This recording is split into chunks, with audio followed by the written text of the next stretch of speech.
tiramisu. Assalamualaikum warahmatullahi wabarakatuh. Hello everyone, welcome to my tiramisu boy. Nah, di sini aku akan perkenalkan dulu nih ya, nama aku Haliza Livi Ifada.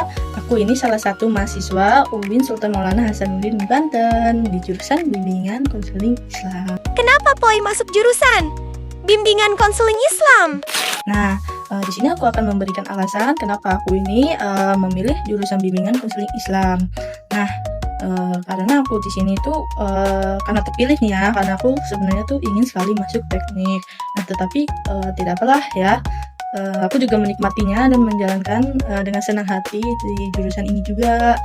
Ya walaupun dipilih sama guru BK aku ya. Nah, di sini aku mau menjelaskan nih untuk pertemuan pertama di mata kuliah Teknik Produksi Film dengan dosen mata kuliah aku, yaitu Bapak Adi Kusuma.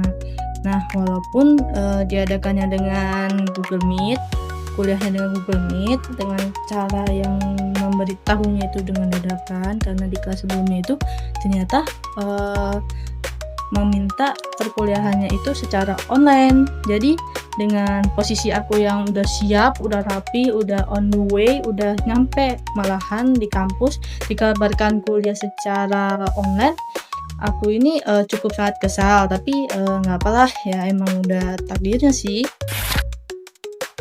Mengapa sih di jurusan BKI ini ada mata kuliah teknik produksi film? Nah, aku jelasin nih menurut aku nih ya, di mata kuliah teknik produksi film di Prodi BKI ini sangat penting banget nih dengan kebutuhan zaman-zaman sekarang ini, apalagi dengan perkembangan zaman ya. Nah, yang kita tahu nih ya, bahwa di jurusan bimbingan konseling sekarang ini hanya cuman secara tatap muka konseling gitu ya. Itu tidak hanya dilakukan secara tatap muka nih, tapi bisa juga melalui media digital. Nah, di generasi muda ini lebih banyak nih mendapatkan informasi lewat media sosial seperti video pendek dan film. Nah, oleh karena itu, dengan adanya mata kuliah ini, mahasiswa jurusan BKI ini bisa banget nih belajar membuat karya film dan video yang kreatif serta bermakna. Nah, di teknik produksi film ini digunakan juga untuk membuat video motivasi atau edukasi. Nah, bisa juga nih untuk menyampaikan pesan konseling dalam bentuk film pendek. Nah, di sini juga bisa juga nih melatih kreativitas, komunikasi, serta kerja sama tim. Nah, jadi mata kuliah ini bukan hanya tentang teknik kamera atau editing aja nih, tetapi tentang bagaimana cara menjadikan media film atau video edukasi sebagai sarana konseling yang relevan, atau juga sarana dakwah. Apalagi kan BKI ini kan jurusannya itu kan di Fakultas Dakwah. Nah, itu tuh yang relevan ya di era digital sekarang ini gitu. Selanjutnya aku juga akan membahas nih RPS atau rencana pembelajaran semester yang sudah dijelaskan oleh Bapak Adi Kusuma. Nah, di dalam RPS ini aku dan teman-teman kelas aku mempelajari yang pertama itu pengertian film. Film sebagai media komunikasi massa, film realitas sosial, dan imajinasi. Nah, yang kedua ada pengantar dan sejarah film di dunia dan Indonesia, film dokumenter dan sejarah film dokumenter, film fiksi, realisme, klasikisme, dan formalisme. Nah, yang ketiga itu ada Skin, sinematografi, editing, dan suara. Nah, yang keempat itu ada gaya-gaya dokumenter, expository, direct cinema, observasional, participatory. Yang kelima ada dokumenter, puitis, dan dokumenter reflektif. Nah, yang keenam itu ada tema-tema dalam film dokumenter. Itu sosial, politik, ekonomi, pendidikan, sejarah, biografi, dan yang lainnya. Nah, yang ketujuh itu ada format penulisan, logika bahasa, rasional data, wawancara, studi pustaka, dan data visual. Nah, yang ke-8 itu ada teknik penulisan skenario, storyboard, breakdown script, breakdown budget. Nah, yang ke-9 itu ada manajemen produksi, departemen penyutradaraan.